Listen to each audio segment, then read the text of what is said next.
Il est 15h34, c'est Radio J, Philosophie, une émission de Blandine Kriegel. Le thème de ce jour consacré à Emmanuel Kant, la connaissance et l'expérience. Aujourd'hui pour en débattre, le docteur Marielle David, pédopsychiatre, le doyen François Guéry, philosophe, l'historien Alexandre Adler, géopolitologue et le journaliste Alexis Lacroix. Merci beaucoup, cher Serge Ruspin.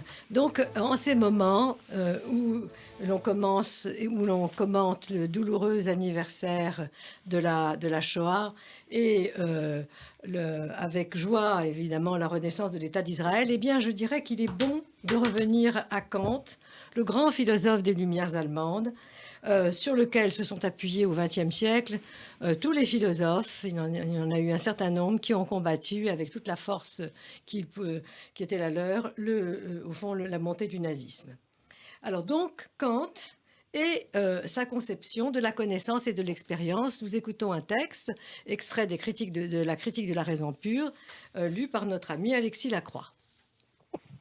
Que toute notre connaissance commence avec l'expérience, il n'y a là aucun doute.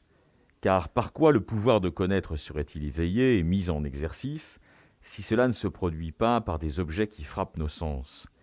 Mais bien que toute notre connaissance commence avec l'expérience, elle ne résulte pas pour autant toute de l'expérience. Notre connaissance d'expérience elle-même est un composé de ce que nous recevons par des impressions et de ce que notre propre pouvoir de connaître produit de lui-même. D'où l'expérience elle-même pourrait-elle prendre sa certitude si toutes les règles selon lesquelles elle progresse étaient toujours empiriques. Mais ce n'est pas simplement dans les jugements, c'est aussi dans des concepts que certains montrent une origine a priori. Écartez peu à peu de votre concept d'expérience d'un corps tout ce qui lui est empirique, la couleur, la dureté ou la mollesse, la pesanteur, même l'impénétrabilité, il reste encore cependant l'espace qu'il occupait. Pareillement, si de votre concept empirique de tout objet, vous ne pouvez lui enlever celle par laquelle vous le pensez comme substance ou inhérent à une substance, vous devez donc avouer qu'il a sa place dans votre pouvoir de connaître a priori. Nous avons vu que tout ce que l'entendement tire de lui-même, sans l'emprunter à l'expérience, n'a pourtant d'autre destination que le seul usage de l'expérience. L'usage transcendantal d'un concept, dans un principe, consiste à le rapporter aux choses en général et en soi, nous-mêmes, tandis que l'usage empirique le rapporte simplement aux phénomènes, c'est-à-dire à des objets d'une expérience possible. Emmanuel Kant, Introduction et analytique transcendantale de la critique de la raison pure.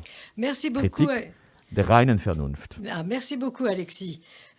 Donc ce texte, au fond, apparemment, comme vous l'avez compris, eh bien, Kant commence par reconnaître, avec l'honnêteté qui le caractérise, n'est-ce pas? Il commence par reconnaître que la connaissance commence par l'expérience, comme l'avait dit Hume, auquel il a rendu hommage, nous l'avons vu. Mais tout de suite, il corrige Hume. Bien sûr, la connaissance commence par les sens, elle commence par les perceptions, mais, dit-il, elle débute également avec notre propre pouvoir de connaître. Puisque, en vérité, dans la connaissance, il y a des concepts et il y a du jugement. Alors, des concepts, il donne au fond plusieurs exemples. D'abord des concepts empiriques, n'est-ce pas, les cadres de notre perception, toujours dans l'espace et dans le temps. Des concepts a priori, on rapporte les qualités à une substance. Des concepts purs, ceux de la logique, n'est-ce pas, qui permettent de porter un jugement. Et bien entendu, l'un des plus connus, sur lequel d'ailleurs Hume avait déjà discuté, la causalité, la relation de causalité. Donc, dans ces conditions, eh bien, dit Kant, et c'est le troisième au fond, aspect de ce texte qui est tout à fait fondamental, c'est qu'on ne peut connaître que ce qui se rapporte à l'expérience. Et donc, il faut distinguer l'usage transcendantal d'un concept qui vise la chose en soi, le noumen, dit Kant, de son usage empirique, n'est-ce pas, qui, au fond, est lié à l'expérience et qui porte sur des phénomènes. On comprend donc par là que Kant a fait droit à la révolution de la physique moderne. D'ailleurs, il a parlé de révolution copernicienne, c'est un terme qui est resté. Et il cite d'ailleurs Galilée, et il est du temps qui suit Newton. Bref, Kant a fait une place tout à fait fondamentale en philosophie à la connaissance scientifique et au fond à la connaissance approchée. Le terme sera de Bachelard, mais c'est déjà du Kant. Et pour cela, il est resté évidemment central pour les épistémologues. Donc, tout ce que nous devons nous dire semble au fond assez simple. Mais pour préciser l'actualité de Kant aujourd'hui, eh bien, je voudrais partir, si vous me le permettez, des réflexions que mes étudiants faisaient quand nous abordions Kant. D'abord, si vous voulez, d'un de mes étudiants qui me disait: alors moi, Kant me terrifie absolument parce que... Alors pourquoi, lui demandai-je? Eh bien parce que son vocabulaire est rien moins que transparent. Il ne parle pas comme tout le monde. En particulier, il faisait une fixation sur transcendantal et d'autres concepts comme jugement synthétique. Il me disait: mais que veut-il dire? Alors, deuxièmement, n'est-ce pas, au fond, une interrogation aussi qui revient souvent. Pourquoi Kant est si important? Pourquoi, finalement, est-il si central dans la philosophie? On parle des post-kantiens, n'est-ce pas, les idéalistes après lui, Fichte, Schelling. On parle des néo-kantiens, à partir de Hermann Cohen. Bref, si vous voulez, et on parle aussi de ceux qui veulent au fond se débarrasser de Kant en voulant revenir à Descartes, comme les phénoménologues, les méditations cartésiennes de Husserl, ou ceux qui ne veulent pas en entendre parler, comme les heideggeriens. Alors, avant de poser, au fond, un certain nombre de questions à nos amis, Alexandre Adler, Marielle David et François Guéry et Alexis Lacroix, eh bien, je vais rapidement, si vous me le permettez, évoquer la réponse que je faisais à mes étudiants, qui était la suivante. D'abord, au fond, sur le terme transcendantal. Transcendantal, donc Kant fait un très large usage, n'est-ce pas, l'analytique transcendantale, la logique transcendantale, la dialectique transcendantale, enfin, il y a beaucoup de transcendantal. Eh bien, c'est un terme tout à fait usuel dans la tradition philosophique, en particulier celle de la logique scolastique, et d'ailleurs déjà critiqué rapidement par les nominalistes et encore plus tard par Spinoza. Au fond, qu'est-ce que ce sont les transcendantaux dans cette tradition philosophique? Eh bien, tout simplement ce que nous appelons les universaux. Sur lesquels se sont acharnés les modernes. L'essence des idées. Alors, d'ailleurs, Aristote donnait des exemples qui sont toujours repris. La blancheur du blanc. Il n'y a pas que le blanc, il y a la blancheur du blanc, l'essence du blanc. La pyréité de la pierre. Bref, des abstractions. Aristote disait la quiddité, c'est-à-dire l'essence des choses, n'est-ce pas, que des choses concrètes que nous essayons de comprendre. Bref, dans tout acte de perception, tout acte, si vous voulez, de connaissance, il y a un effort d'abstraction. C'est donc une vieille idée. Une vieille idée, mais cette vieille idée, Kant, évidemment, va la généraliser en disant que dans toute connaissance, n'est-ce pas, eh bien, il y a quelque chose qui dépasse absolument l'expérience. Il y a des cadres empiriques et des catégories logiques. Et tout cela, c'est du transcendantal. Alors, deuxièmement, sur l'importance de Kant, eh bien, je dirais qu'au fond, elle vient peut-être de deux raisons. Premièrement, le caractère extrêmement vaste, systématique de sa philosophie, qui porte sur la connaissance scientifique, n'est-ce pas, critique de la raison pure, sur la morale, critique de la raison pratique, sur les beaux-arts, critique du jugement, mais aussi sur la nature et même sur la politique. Bref, entre Aristote et Hegel, on peut dire que Kant est vraiment un auteur absolument fondamental. Aristote, Descartes, Hegel, il faudrait dire. Mais alors, le deuxième point, c'est pas simplement l'étendue des questions qu'il a traitées et en quelque sorte raisonnées, solutionnées, mais c'est son effort de conciliation, de pacification, bref, une sorte de Yalta, n'est-ce pas, dans la philosophie. Conciliation entre l'empirisme et l'idéalisme, conciliation entre la science et la morale, avant lui on ne savait pas comment s'en dépêtrer, conciliation entre la foi et le savoir, conciliation entre et une place, n'est-ce pas, pour la politique et pour la nature. Et avec une clé, évidemment, qui est très sensible à tous les amateurs de la philosophie des Lumières et même des arts ou de la nature, la critique du jugement esthétique, la civilisation et le rapport de l'homme et de la nature. Donc voilà, beaucoup de mérites de Kant, n'est-ce pas, dont nous allons maintenant parler, mais aussi le prix à payer, les limites de Kant. Puisque, au fond, pour Kant, qui a donc bien assigné une place à ce qu'on peut connaître, n'est-ce pas, par l'entendement, et ce qu'on peut penser, ou même qu'on doit penser par la raison, la conclusion est qu'on ne peut pas au fond, connaître la cosmologie rationnelle, qu'on ne peut pas connaître la psychologie rationnelle, c'est pour vous, chère Marielle, et qu'on ne peut pas non plus constituer d'anthropologie rationnelle. Et ça, si vous voulez, au fond, on pourra dire que ça a été d'une certaine manière démenti par le développement de l'astrophysique, de la psychologie qui se veut scientifique et même des sciences humaines. Alors de là mes questions. Alexandre, la première question sera pour vous, comme d'habitude. Au fond, quelle est, à votre avis, l'importance de Kant? Je sais que vous êtes un fan de Kant, pardonnez cette expression. Quels sont ses mérites, quelles sont ses limites? On vous écoute, Alexandre. Je vais commencer quand même par les mérites, parce que je suis tellement, et j'ai toujours été presque frappé par la puissance et surtout l'humanité extraordinaire de Kant.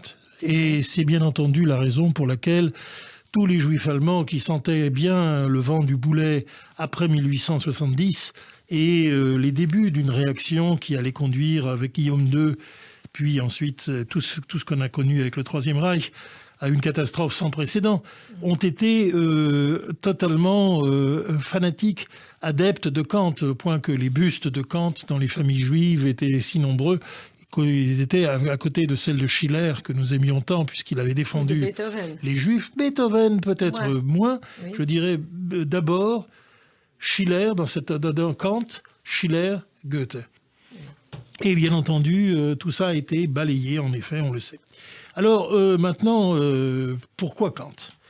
Kant, d'abord, il faut le dire, était un véritable adepte des Lumières, au sens où, comme il l'a écrit et à de nombreuses reprises, il était totalement convaincu que l'humanité était une et que particulièrement dans l'Allemagne de l'époque, c'était déjà un problème naissant. Et encore plus dans la Russie voisine, il a failli être fait professeur à Dorpat, c'est-à-dire à Tartu en Estonie. Et puis on était tout à fait dans le domaine allemand, encore une fois, avec les Baltes. Mais enfin, bon, il a failli être sujet de l'Empire russe. Peut-être l'histoire aurait-elle changé. Mais enfin, il a finalement décliné ce poste. Il était très attaché à Königsberg, à ses promenades quotidiennes. Et donc, il est resté à Königsberg. À l'époque, c'était la capitale de la Prusse. Eh bien... Donc, cet Allemand du Nord et du Nord-Est même, qui était Kant, était en même temps un adepte tout à fait évident.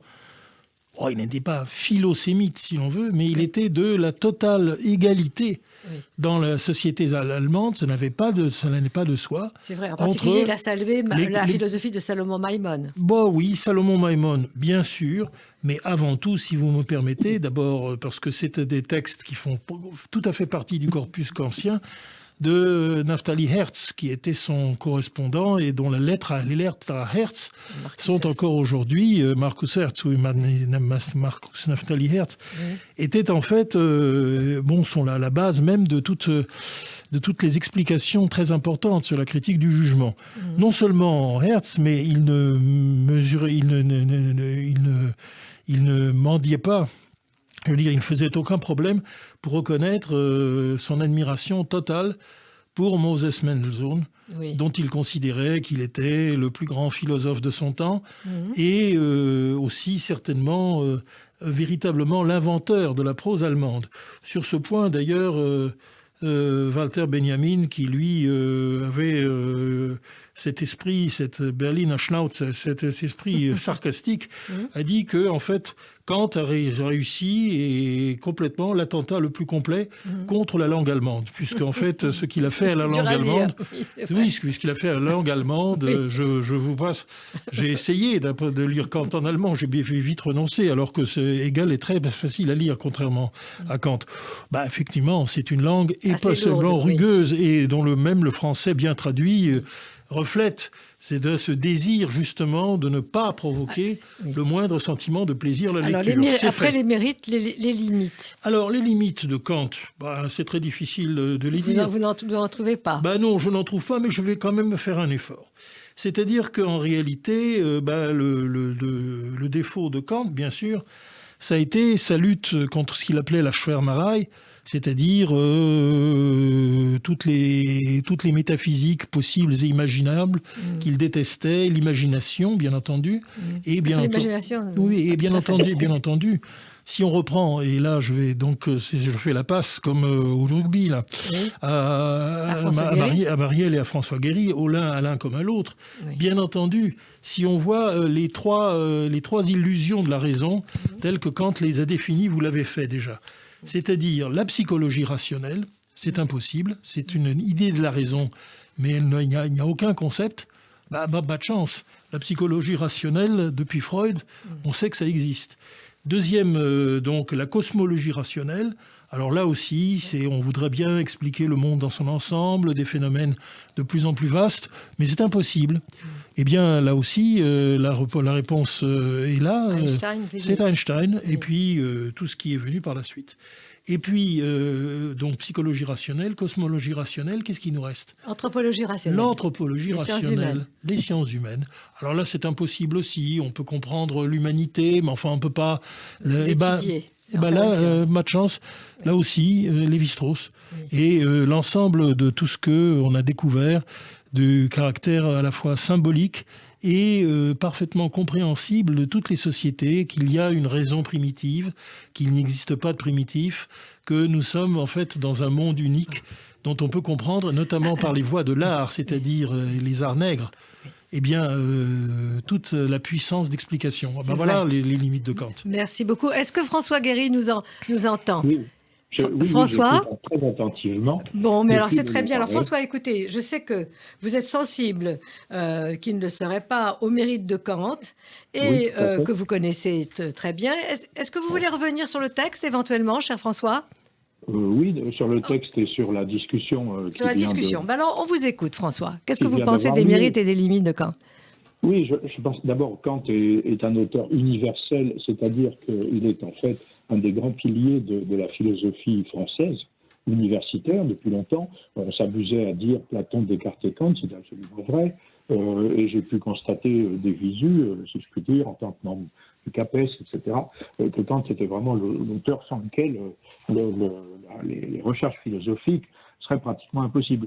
Pour une raison que je voudrais préciser, c'est qu'il y a une espèce de duel qui dure depuis longtemps entre l'empirisme anglais d'un côté et puis une philosophie française plus conceptuelle. Or, c'est à Kant, en fait, qu'on doit, si on veut, cette sorte de rectification d'une tendance empiriste excessive qu'on trouve en particulier chez Hume. Donc, effectivement, je voudrais revenir très rapidement sur le texte et sur l'usage qui est fait par Hume de l'exemple fameux, qui est évidemment comme une sorte d'analogie de ce qui se passe au niveau des corps célestes, la fameuse boule de billard. Juste un mot. Au fond, le constat de Hume, c'est que nous ne savons pas, rationnellement parlant, nous ne pouvons pas déduire le mouvement d'une boule de billard frappée par une autre. On pourrait imaginer autre chose que ce qui se produit. Par exemple, la première boule pourrait rebondir, etc. Or, ceux qui savent très bien comment se comportent les boules de billard, c'est-à-dire donc ce qu'il en est de la causalité du mouvement d'une bille par rapport au mouvement d'une autre bille, ce sont les joueurs de billard. Et donc, on pourrait en arriver à dire, avec Hume d'ailleurs, que c'est une question d'accoutumance, d'habitude et d'expérience au sens humain du terme. C'est-à-dire que le joueur de billard a l'expérience et il sait. Ce qui conduirait pratiquement à dire que la science est fonction de facteurs psychosociaux. On s'habitue, ce sont les joueurs qui s'habituent, donc c'est une réalité sociale qui conditionne la science dans sa prétention à la rigueur, à la nécessité. Et en fin de compte, Hume dit il n'y a ni rigueur ni nécessité, il y a simplement l'habitude. Et alors que dit Kant? Alors il rectifie, comme dans le texte comme ailleurs, il rectifie sérieusement en montrant par exemple que la causalité est un concept que l'entendement apporte à l'expérience. Effectivement, l'expérience elle-même, si je puis dire, ne parle pas en termes de causalité, mais l'entendement parle à l'expérience en termes de causalité, et donc l'entendement tend la main à l'expérience pour lui donner son caractère scientifique, son caractère nécessaire, son caractère causal, et ceci de façon universelle. Votre démonstration est parfaite, François. Et, Alors, je précise au passage quand même que le mot transcendantal, qui a ce sens-là, et qui s'oppose à empirique, si on veut, le sujet transcendantal s'oppose au sujet empirique, a été entièrement repris par Husserl, qui parle d'ego transcendantal dans toutes ses démarches, qui excèdent de très loin, bien sûr, la science, mais qui englobe aussi la science. Donc je pense qu'il y a une postérité de Kant dans cette philosophie phénoménologique du côté de Husserl, qui est tout à fait distinct, à mon avis, de ce que Heidegger, par exemple, en a fait. Mais c'est quelque chose qui... Certainement, mais comme j'ai essayé de l'indiquer, n'est-ce pas, cette dénomination du transcendantal vient de beaucoup plus loin et elle traverse en quelque sorte toute la philosophie, n'est-ce pas, depuis l'Organon d'Aristote jusqu'à... Oui, tout à fait. Comme vous nous le rappelez, jusqu'à Husserl. Mais alors, écoutez, à ce point, je vais me tourner vers notre ami Marielle, le docteur David, pour, au fond, lui poser une question qui peut-être n'est pas si facile sur la morale de Kant, puisque Kant, dans sa critique de la raison pratique, en disant qu'il a dû, d'ailleurs, abolir le savoir pour laisser une place à la croyance, mais surtout, eh bien, a fait une distinction fondamentale qui a permis de réaffirmer des valeurs morales fondamentales entre les impératifs qu'il appelle hypothétiques, n'est-ce pas, qui sont au fond utilitaristes, empiristes en quelque sorte, et les impératifs catégoriques. Et il a dégagé comme si les valeurs morales étaient des lois universelles de la nature. Fait en sorte que par la maxime de ta volonté, n'est-ce pas, c'est un certain nombre de préceptes deviennent des lois universelles de la nature. Alors Marielle, je voudrais savoir, puisque en fait vous avez affaire au comportement des humains, à leur pulsions, à leurs désirs, mais aussi à leurs valeurs, qu'est-ce qu'un psychiatre, un psychanalyste retient du kantisme, retient de Kant? Oui. Bon, alors, donc, moi, je ne suis pas une spécialiste de Oui, Kant, contrairement à ma sœur Monique David-Ménard, qui a écrit un livre à son propos.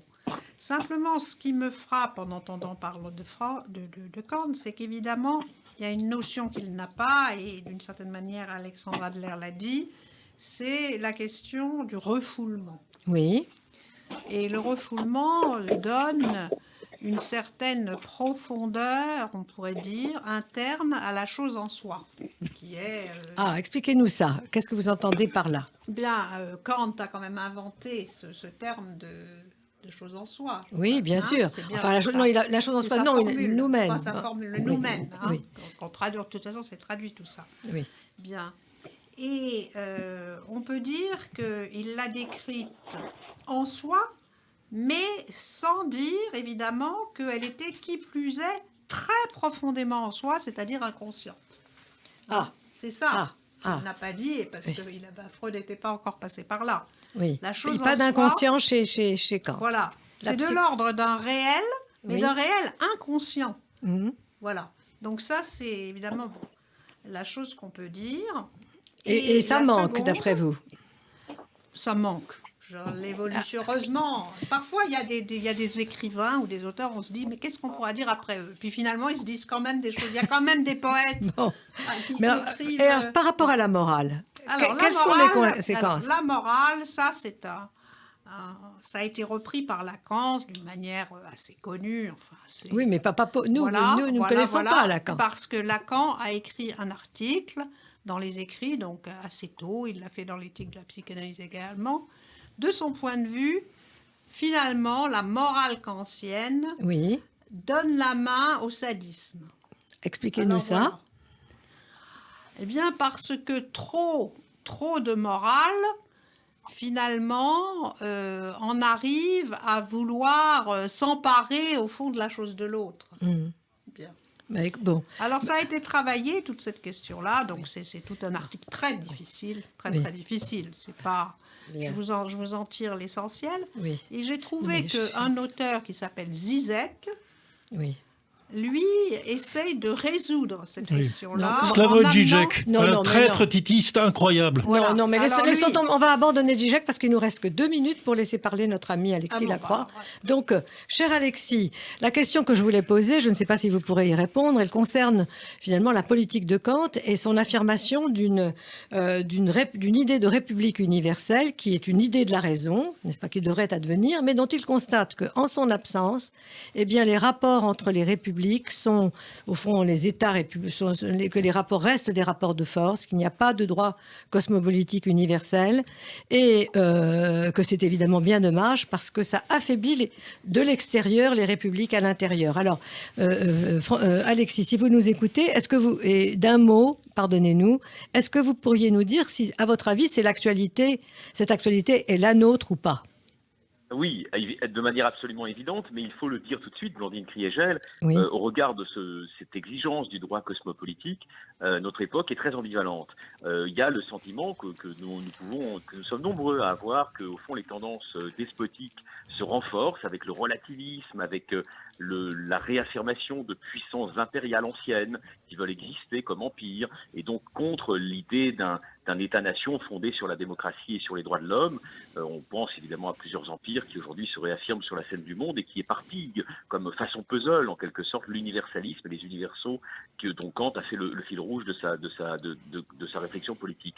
Mais en même temps, on assiste aussi à l'extension indéfinie de l'humanité, de l'idée d'humanité qui s'impose au cœur de la superstructure des relations interétatiques, et évidemment cela fonde aussi l'exercice d'une responsabilité de protéger que la France d'ailleurs met souvent en œuvre quand elle vole au secours de telle ou telle démocratie d'Afrique de l'Ouest, d'Afrique subsaharienne. C'est évidemment au nom d'une certaine idée de l'humanité. Bravo. Contre le totalitarisme, contre Oui. l'islamisme. Donc notre époque, de ce point de vue-là, n'est pas aussi noire que le voudraient certains. Bah, écoutez, je vous remercie beaucoup. Ce sera la conclusion de notre émission. Je vous remercie, Alexis.